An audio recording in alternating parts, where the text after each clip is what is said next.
और चलिए अब बात करेंगे पचपदरा रिफाइनरी की, क्योंकि उसी से रोजगार आएगा, लेकिन इस बात को विपक्ष डाइजेस्ट नहीं कर पा रहा है। दरअसल पश्चिमी राजस्थान में 21 अप्रैल को विकास और सियासत का बड़ा मंच सजने जा रहा है। प्रधानमंत्री पचपदरा में मेगा रिफाइनरी का लोकार्पण करेंगे और इस दौरे को लेकर बीजेपी ने जहां तैयारियां तेज कर दी हैं, वहीं सियासी हलचल भी तेज हो गई है। रिपोर्ट देखिए।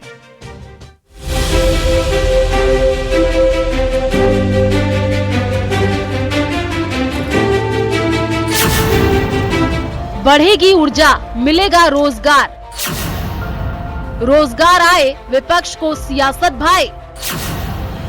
पचपदरा रिफाइनरी पर मचा गदर। बालोतरा के पचपदरा में 21 अप्रैल को विकास का मेगा इवेंट होने जा रहा है। पचपदरा में प्रधानमंत्री के हाथों रिफाइनरी लोकार्पण के साथ राजस्थान को ऊर्जा, उद्योग और रोजगार तीनों मोर्चों पर बड़ी ताकत मिलने वाली है। 79,000 करोड़ का ये प्रोजेक्ट सिर्फ प्लांट नहीं बल्कि प्रदेश की अर्थव्यवस्था का पावर हाउस बनने जा रहा है। सरकार इसे गेम चेंजर बता रही है, तो सियासत भी इस मेगा इवेंट का पूरी तरह गरमाई हुई है। अब जरा इस मेगा प्रोजेक्ट की पूरी तस्वीर भी समझ लीजिए। आंकड़ों में देखिए कितनी बड़ी है ये refinery. HPCL Rajasthan refinery limited को 79,459 करोड़ रुपए की मंजूरी दी गई है। बालोतरा जिले के पचपदरा में बन रही ये रिफाइनरी जुलाई 2026 से शुरू होने की तैयारी में है, जिसका आने वाला 21 अप्रैल को पीएम मोदी लोकार्पण करेंगे। ये रिफाइनरी पेट्रोल, डीजल, LPG और पेट्रोकेमिकल उत्पादों के उत्पादन को बढ़ाएगी और करीब 10,000 युवाओं के लिए सीधे तौर पर रोजगार के नए अवसर भी पैदा करेगी। 21 अप्रैल को देश के यशस्वी प्रधानमंत्री माननीय नरेंद्र मोदी जी बाड़मेर के बालोतरा में रिफाइनरी के उद्घाटन के लिए आ रहे हैं। और जब माननीय देश के प्रधानमंत्री जब राजस्थान आ रहे हैं, तो निश्चित रूप से भारतीय जनता पार्टी का संगठन और राजस्थान की सरकार सक्रिय रूप से इन तैयारियों में लगी हुई है। प्रदेश भाजपा का दावा है कि ये रिफाइनरी मौजूदा वैश्विक हालातों में राजस्थान के लिए वरदान साबित होगी। इससे ऊर्जा सुरक्षा के साथ निवेश और रोजगार को बड़ा बूस्ट मिलेगा। बीजेपी ने कांग्रेस पर निशाना साधते हुए कहा कि पहले काम सिर्फ शिलान्यास तक सीमित रहा। उस वक्त पर्यावरण स्वीकृतियां भी पूरी नहीं थी और पुराने MOU से प्रदेश पर अतिरिक्त आर्थिक बोझ पड़ता, जबकि अब नई व्यवस्था के जरिए करीब 40,000 करोड़ रुपए की बचत सुनिश्चित की गई है। सभी हमारे पदाधिकारी सभी जिलों के अंदर लगे हुए हैं, प्रचार प्रसार नीचे तक हो रहा है। और जब माननीय मोदी जी आते हैं तो कार्यकर्ताओं में, लोगों में एक उत्साह रहता है वहाँ पहुंचने का। तो ये सभी तैयारियां जिले वाइज, विधानसभा वाइज हमारी पूरी तैयारियां हैं। लोग वहां पे पहुंच रहे हैं और अपने प्रधानमंत्री का किस प्रकार से वो स्वागत कर सकते हैं, वो सारी तैयारियां पूरे राजस्थान के अंदर वो माननीय प्रदेश के अध्यक्ष मदन जी राठौड़ के नेतृत्व में पूरी जोरों से चल रही है। रिफाइनरी के लिए पानी की आपूर्ति को लेकर के भी बड़ा बदलाव किया गया है। अब पाली, बालोतरा और जोधपुर से पानी उपलब्ध कराया जाएगा, जिससे आम जनता के पेयजल पर असर नहीं पड़ेगा। इधर प्रधानमंत्री की जनसभा को लेकर भाजपा ने पूरी ताकत झोंक दी है। 1.5 लाख से ज्यादा भीड़ का लक्ष्य रखा गया है। गांव-गांव जनसंपर्क अभियान चलाया जा रहा है। विशेष परिवहन की भी व्यवस्था की गई है। प्रशासनिक स्तर पर भी तैयारियां तेज है। सुरक्षा एजेंसियां अलर्ट मोड पर है। ट्रैफिक और पार्किंग का प्लान तैयार है। साथ ही मेडिकल और पेयजल सुविधाओं को भी अंतिम रूप दिया जा रहा है। 21 अप्रैल को प्रधानमंत्री मोदी पश्चिमी राजस्थान के दौरे के ऊपर आ रहे हैं, जहां वे पचपदरा रिफाइनरी का लोकार्पण करेंगे। ऐसे में एक भव्य जनसभा का भी आयोजन रखा गया है। इसको लेकर सत्ता और संगठन के स्तर के ऊपर तैयारियां जोरों शोरों के ऊपर चल रही है। पचपदरा में होने वाली जनसभा को लेकर करीब 1.5 लाख लोगों की भीड़ जुटाने का लक्ष्य रखा गया है। इसको लेकर बीजेपी के तमाम पदाधिकारी और सरकार के स्तर के ऊपर तैयारियां जोरों शोरों के ऊपर चल रही है। न्यूज़ 18 राजस्थान के लिए सहयोगी मानसिंह के साथ रोशन शर्मा की रिपोर्ट। और चलिए अब बात करेंगे JJM घोटाले की, जहां जल जीवन मिशन घोटाले में दिल्ली से पकड़े गए पूर्व IAS सुबोध अग्रवाल से 10 घंटे लगातार पूछताछ की गई है। उनसे फर्म को दिए गए फर्जी सर्टिफिकेट और पूर्व मंत्री महेश जोशी को लेकर भी सवाल किए गए। ACB सूत्रों का कहना है कि 125 सवालों के जवाब नहीं दिए। उन्होंने कहा कि इस घोटाले में उनकी कोई भूमिका नहीं है। इस दरमियान उनकी आंखें भी नम हो गई। सूत्रों के अनुसार पूछताछ के दरमियान एसीबी ने 3 बार पूछा महेश जोशी से आपका क्या संबंध है, लेकिन तीनों बार सुबोध अग्रवाल ने चुप्पी साध ली। बता दें कि एसीबी ने साल 2024 में इस घोटाले की जांच शुरू की थी और इसमें अब तक 10 आरोपियों को गिरफ्तार किया जा चुका है, जबकि 3 आरोपी फरार हैं।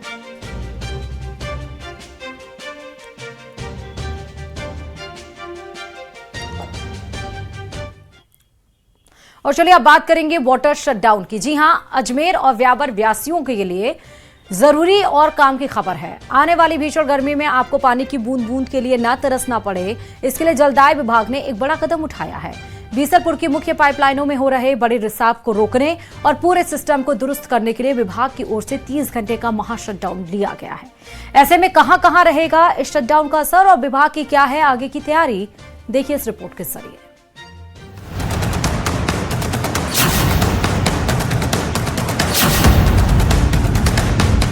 ये तोड़ फोड़ और जद्दोजहद इसीलिए ताकि तपती गर्मी में पानी की किल्लत ना हो, इसके लिए जलदाय विभाग ने अभी से कमर कस ली है। बीसलपुर लाइन के लीकेज को ठीक करने और सिस्टम को दुरुस्त करने के लिए 30 घंटे का शटडाउन लिया गया है। इस मरम्मत कार्य के दौरान अजमेर, ब्यावर, केकड़ी और नसीराबाद जैसे बड़े इलाकों में सप्लाई प्रभावित रहेगी। ये शटडाउन लेने का कारण तो ये रहा कि ये नसीराबाद और अजमेर के बीच में बीर चौराहे पे एक एयरवेंट 5 में लीकेज है, जो पहले छोटा था, अब वो बड़ा गया, बहुत ज्यादा पानी वेस्टेज बनने लग गया, तो ये लेना जरूरी हो गया। तो इसके साथ ही हमने जो दूसरे हमें कुछ मेंटेनेंस के काम करने थे, जैसे केकड़ी के पास एक वाल चेंज करना है, बीसलपुर के पास एक कोई वेल्डिंग लीकेज है, कुछ स्लूइस गेट वाल भी चेंज करने हैं 2 जगह, तो ये सारे काम भी करेंगे। 30 घंटे का ये शटडाउन रहेगा। ये आज रात 12 बजे से लेके परसों सुबह 6 बजे तक का 30 घंटे का शटडाउन है। हम कोशिश करेंगे कि 30 घंटे से पहले ही सारे कार्य संपन्न करके और वापस पंपिंग चालू कर दें। जलदाय विभाग की टीम अब उन बड़ी लीकेज को ढूंढकर ठीक कर रही है जो लंबे समय से पानी की बर्बादी का कारण बने हुए थे। अतिरिक्त मुख्य अभियंता रामचंद्र चौधरी के मुताबिक बीसलपुर द्वितीय फेज की केकड़ी नसीराबाद लाइन और नसीराबाद से अजमेर जाने वाली मुख्य पाइपलाइन पर काम शुरू कर दिया गया है। 13 और 14 अप्रैल को नल पूरी तरह बंद रहेंगे, जबकि 15 अप्रैल को भी आंशिक असर दिख सकता है। विभाग ने कंटिजेंसी प्लान लागू किया है। लोग समय रहते पानी का पर्याप्त स्टोरेज कर ले। प्रभावित क्षेत्रों में टैंकरों के जरिए जलापूर्ति की व्यवस्था की गई है। साथ ही हैंडपंप और अन्य विकल्पों को भी एक्टिव रखा गया है। कंट्रोल रूम की स्थापना कर दी गई है, जहां से पानी की हर समस्या पर 48 घंटे के भीतर एक्शन लिया जाएगा। विभाग का भरोसा है कि इस रखरखाव के बाद टेल एंड यानी अंतिम छोर तक पानी का प्रेशर बेहतर होगा और सप्लाई सुचारू रहेगी। और यही नहीं, सप्लाई सुधारने के साथ साथ विभाग ने पानी चोरों के खिलाफ भी मोर्चा खोल दिया है। शटडाउन के साथ अवैध बूस्टर जब्त करने और बिना मंजूरी के लिए गए नल कनेक्शन काटने की कार्रवाई भी तेज कर दी गई है। मकसद साफ है कि अभी थोड़ी परेशानी सह लें ताकि बाद में भीषण गर्मी के दिनों में गला सूखा न रहे। अजमेर से अशोक सिंह भाटी के साथ ब्यूरो रिपोर्ट, न्यूज़ 18। जैसलमेर में व्यापारी की। और चलिए आप बात करेंगे युद्ध के शोर की। जी हां, ईरान, इजराइल, अमेरिका वॉर कहने को सीज फायर फेज में है, लेकिन ईरान और अमेरिका के बीच वॉर समाप्ति को लेकर कोई ठोस सहमति नहीं बन पाई। इस वॉर ने देश को गैस, पेट्रोल और डीजल को लेकर नई रणनीति बनाने के लिए प्रेरित किया है। देखिए इसी पर यह रिपोर्ट।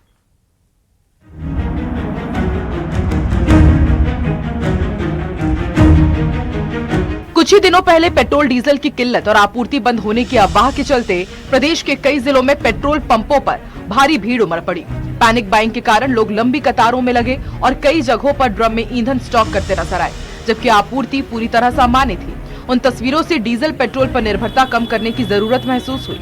ईरान, अमेरिका, इजराइल के युद्ध से भारत पर अगर कोई सीधा असर होता है तो वो है पेट्रोल और डीजल का संकट। लेकिन कहते हैं ना, आवश्यकता आविष्कार की जननी होती है। शायद यही समय है जब प्रदेश के वाहनों की निर्भरता पेट्रोल और डीजल पर खत्म की जाए या फिर कम से कम की जाए। इसलिए प्रदेश का परिवहन विभाग ईवी पॉलिसी को लेकर फिर से मंथन कर रहा है, ताकि लोग ज्यादा से ज्यादा ईवी वाहनों की तरफ आए।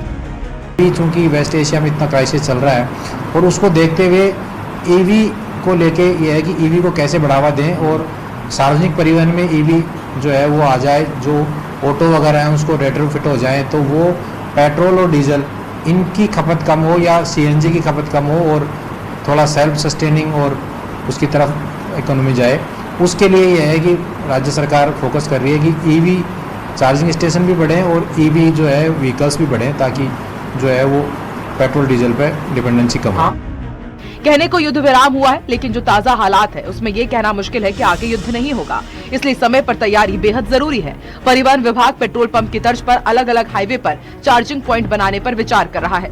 सिटी एरिया में जो वाहन चलते हैं उसमें तो ज़्यादातर ये होता है कि वो घर में ही चार्ज कर लेते हैं, लेकिन जो हाईवे पे चलेगा और थोड़ा दूर चलेगा उसके लिए होता है कि रास्ते में उसको चार्जिंग स्टेशन जरूरत पड़ेगी। तो RSRTC भी और UDH LSG के साथ भी मिलकर ये प्रयास कर रहे हैं, RREC भी इसमें सहयोग कर रहे हैं कि भाई किस तरह से चार्जिंग स्टेशन का एक इंफ्रास्ट्रक्चर बने, ताकि कोई भी व्यक्ति जिस तरह से पेट्रोल डीजल पेट्रोल पंप मिल जाता है उसी तरह से चार्जिंग के भी जो है वो स्टेशन उसको मिल जाए और उसको कहीं दिक्कत नहीं आए। कहने को तो ईवी पॉलिसी को आए समय बीत चुका है, लेकिन जैसा सोचा था वैसे ये पॉलिसी वायबल नजर नहीं आ रही है। सब्सिडी से लेकर चार्जिंग पॉइंट तक कई ऐसे कारण हैं जिसकी वजह से लोग ईवी लेने से कतराते हैं। हालांकि हजारों लोगों ने ईवी पर भरोसा भी जताया है, लेकिन अब सभी वाहनों को ईवी में बदलना परिवहन विभाग कर पाता है या नहीं, ये कहना फिलहाल बेहद मुश्किल है। न्यूज़ 18 राजस्थान के लिए जयपुर से आसिफ खान की रिपोर्ट।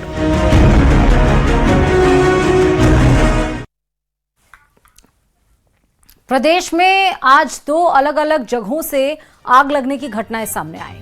चित्तौड़गढ़ और हनुमानगढ़ ये 2 ऐसे जिले हैं जहां पर अलग अलग आग की घटनाएं घटित हुई। 2 तस्वीरें आपके सामने हैं। सबसे पहले चित्तौड़गढ़ की बात करते हैं। वहां रावत भाटा में एक छोटी सी लापरवाही ने बड़े हादसे का रूप ले लिया। वेल्डिंग की चिंगारी से भड़की आग ने इलेक्ट्रॉनिक्स की दुकान को चपेट में ले लिया और देखते ही देखते भीषण आग में तब्दील हो गई। वहीं दूसरी तस्वीर हनुमानगढ़ की है, जहां घरेलू गैस सिलेंडर में आग लगने से बड़ा हादसा हो गया। गैस लीक की शिकायत पर पहुंचे एजेंसी के 2 कर्मचारी जैसे ही सिलेंडर की जांच कर रहे थे, तभी अचानक सिलेंडर ने आग पकड़ ली। हादसे में गैस एजेंसी के 2 कर्मचारियों समेत 5 लोग झुलस गए।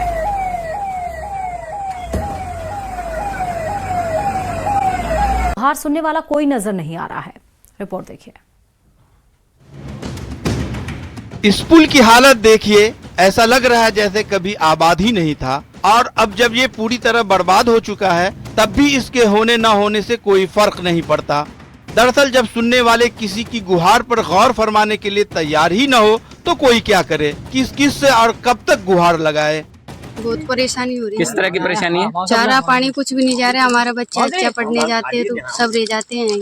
तो बच्चे को स्कूलों की बस जा पाती है उधर? कुछ भी नहीं जा पाते। 4 पहिया का वाहन जा ही नहीं सकते। सवाई माधोपुर के पुराने शहर में 2 साल पहले तेज बारिश के दौरान लटिया नाले पर बनी राजबाग पुलिया टूट गई थी, जो आज तक नहीं बनी। सर हमारे बच्चे 4 महीने तक तो स्कूल नहीं आते और हमको खाने पीने की बारिश के टाइम में बिल्कुल परेशानी आती है। इधर से इधर नहीं पार हो सकते हम। हमारे कम से कम 30-40 परिवार उधर रहते हैं, इसलिए इससे बारिश से पूर्व पहले ये पुलिया तैयार हुआ है हमारी। ये मांग आप लोगों की? ये मांग है। कितना टाइम हो गया पुलिया टूटे? 2.5-3 साल हो गई सर। मनसिता के स्कूल जाते हो? हाँ। तो तुम्हारी बस जा पाती है उधर की साइड? नहीं। कारण? पानी आता है, पुलिया टूटी पड़ी है, रास्ता नहीं है। रास्ता नहीं है। शिकायत हमने कई जगह कर दी, कलेक्टर के पास भी कर दी और करोड़ी जी के पास भी कर दी, और भी अपने जो भी ये नेता लोग हैं सब प्रशासन में जा चुके हैं, लेकिन अभी तक इसकी किसी ने सुध नहीं ली। विशेष तौर से क्या परेशानी आ रही है इस पुलिया विशेष तौर से तो यही है कि बरसातों के दिनों में तो बच्चों का स्कूल छूट जाते हैं, 4 महीनों के बच्चों की। और अभी गर्मी के टाइम में? गर्मी के टाइम में अभी रास्ता खराब है। कई बार मैं भी गाड़ी लेके आता हूँ तो इधर एक बार तो मेरी नाले में 2 बार गाड़ी गिर गई। पुलिया के उस पार बसे 40 परिवारों के करीब 100 से अधिक लोग ज्यादा प्रभावित हैं। ऐसे में स्थानीय लोगों की मांग है कि बारिश से पहले पुलिया का निर्माण कराया जाए ताकि आने जाने में कोई दिक्कत न हो। न्यूज़ 18 राजस्थान के लिए सवाई माधोपुर से गिरिराज शर्मा की रिपोर्ट। जयपुर के नाहरगढ़ बायोलॉजिकल पार्क की टाइगर सफारी में पहली बार व्हाइट और गोल्डन टाइगर की एंट्री से पर्यटकों में उत्साह देखने को मिला। टाइगर सफारी में अब व्हाइट टाइगर देखने का अनोखा रोमांच पर्यटकों के लिए नया आकर्षण तैयार है। व्हाइट टाइगर भीम और गोल्डन टाइगर स्कंदी दोनों का जन्म नाहरगढ़ बायोलॉजिकल पार्क में ही हुआ।